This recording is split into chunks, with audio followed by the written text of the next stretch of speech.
Hello, this is Catherine from Accelerated Reader. Today, I will be reading The King's Riddle, a chocolate conundrum, written by Kayla Ann Walker, illustrated by Sara Dana Friel. Before I begin reading, I would like to give a big thanks to the author, Kayla Ann Walker, for sending me this book to read on my channel. In the description below, I have included links where you may find and purchase this book. Don't forget to like and subscribe.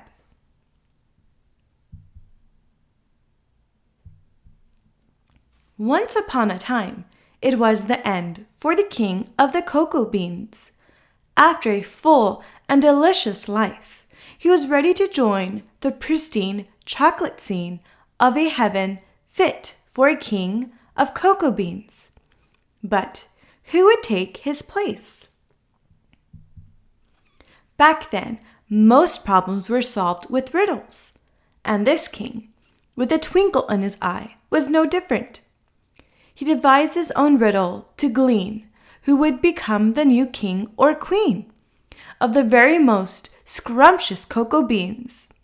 Many people came to solve the old king's riddle. How can this delicious bar of chocolate bring true happiness?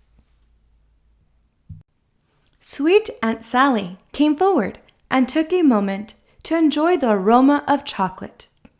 In a whisper, she declared, "How can a bar of chocolate bring true happiness?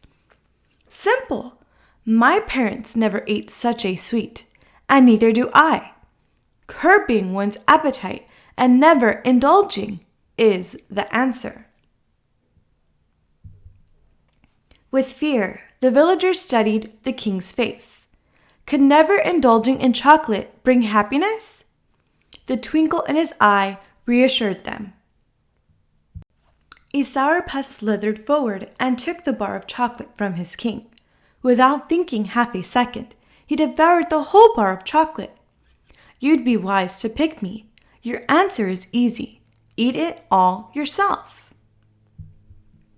The people turned to look at their benevolent king.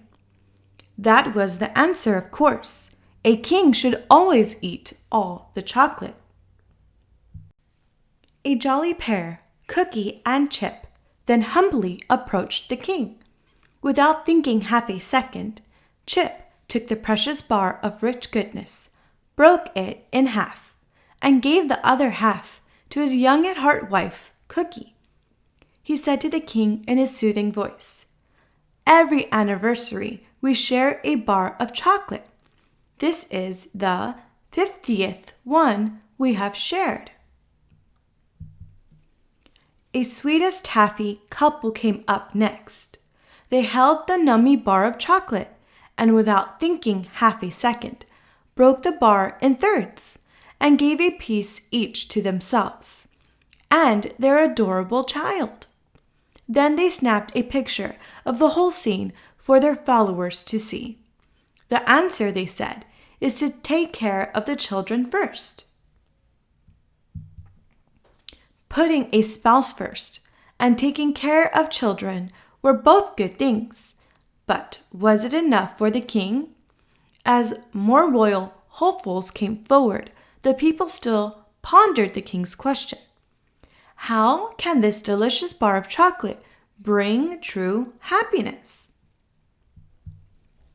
The schoolteacher, Mr. Smart Teapants, who looked as if he only slept half a wink, next proclaimed he knew the answer to the king's riddle. "It is all about arithmetic, you see. I have 19 pupils in my class, plus me, that is 20. Take the candy bar, divide it in fifths, and then divide each section in fourths. Everyone in my high honors class gets an equal share of 1/20th of the gourmet treat." The people, thankful for the math review, ostensibly looked to the old wise king. Equally sharing chocolate with so many students was certainly the solution. Before the king could reply, Mr. Lint, a very important person, dressed so smartly in his brand new suit, strutted forth.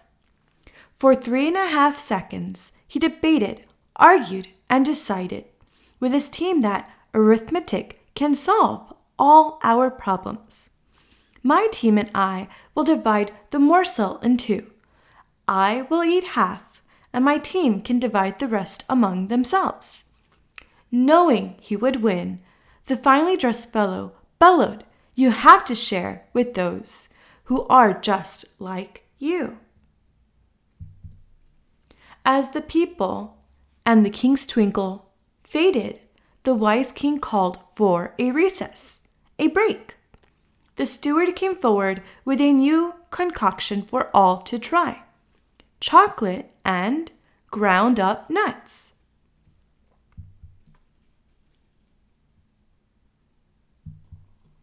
The king's twinkle returned in full force. If it could talk, it would say, "Someone, at last, who serves all my people." Of course, twinkles can't talk.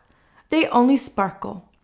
But his mouth could, and it said, "Chocolate and peanut butter." The king had found his successor. The end. Thank you for listening. Don't forget to like and subscribe. In the description below, I have included links where you may find and purchase this book.